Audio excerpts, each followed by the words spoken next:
So this is the Civilization Evolution Relativity LSD video number 4.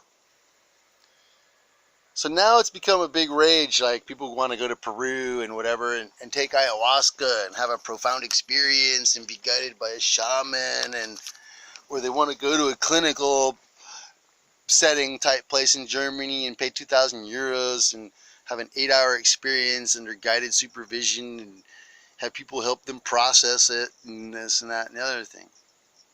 Kind of takes away from the term self-discovery, but I guess what people need, whatever they need to evolve. You know, everybody's at a different point on the path, you could say. If you're lost, if you're feeling lost and you want to connect with your soul, you go to church and have somebody channel your soul a little bit or whatever, give you guidance. You look for guidance when you're lost. You look for the way. You look for somebody to help show you the way if you can't find it yourself. But when you can find it yourself, so I'm going to talk about that for a minute. So when I was young, I hadn't really had a chance to do anything evil yet. I hadn't had a chance to be presented with anything evil yet. I was a pretty pure boy. I grew up in a very pure circumstance, you could say, except for a couple things. I hadn't formed a hard idea yet about society and things like that. I was very open and receptive to many things still. And so when I took my first mushroom dose, it was kind of a mind blower. And it made me realize that I wasn't alone. It made me realize that I was part of something much bigger. And this external reality around me was kind of like a distraction. And so then, even on that very first trip, I remember sitting in my room at Middlesex prep school in a meditative posture, sitting down for like hours with my eyes closed, and trying to not let the distraction of this external reality around us, this external physical reality, bother me or keep me from seeing what else is there. Anybody who knows me knows I speak Spanish perfectly, just like I'm talking to you in English. I used to speak Greek perfectly too, like that, but I don't have anybody to speak Greek with now these days, so I kind of lost it. I still have all the memories, I still have all the words. I learned a whole bunch of other things along the way: French, German,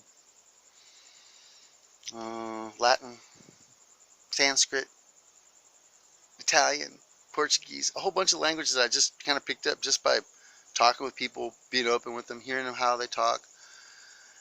But I learned a whole bunch of other things too. And in high school, actually, at Middlesex, I'm going to say, sorry Middlesex, but you know, I don't owe you anything. I'm not going to cover anything up for anybody anymore either. I was dropping acid at Middlesex and studying for my exams on acid.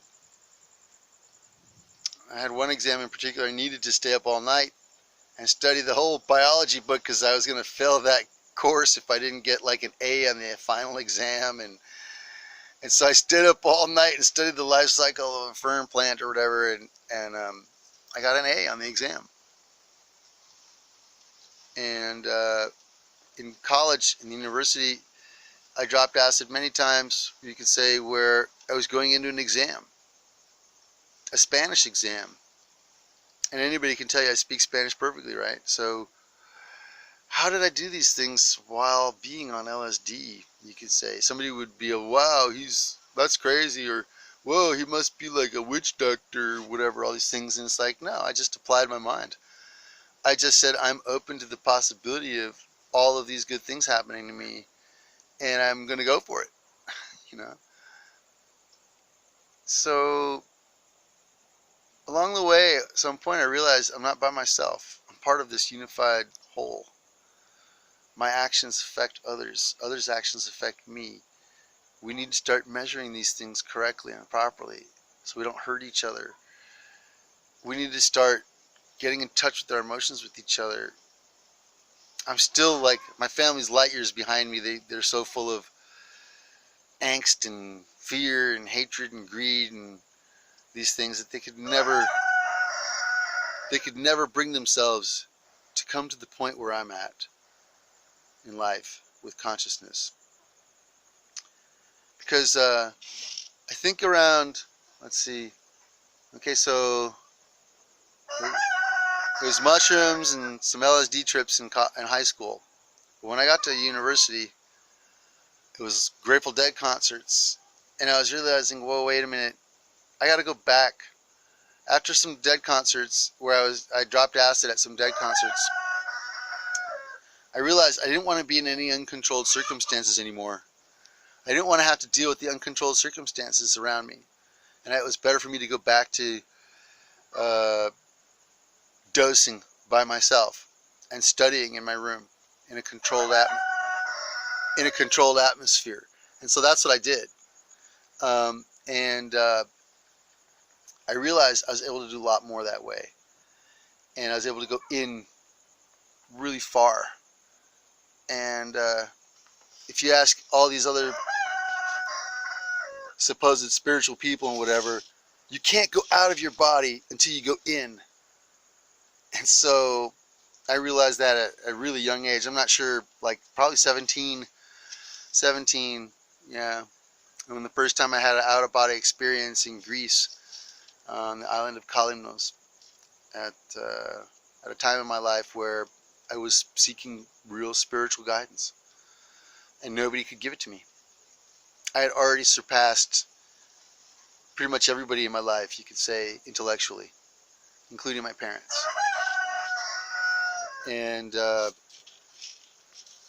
already read the Bible from like the first page to the last, and I don't think there was even a priest who could talk to me about the Bible who could satisfy my questions about the Bible. So I had already become too advanced, and actually at that point, at the age of 17, I was on a college level program in Greece. I was the youngest student in the program.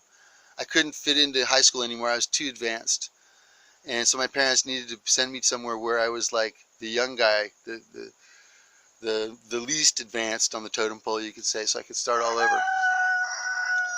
I'm going to do this next video, number 5.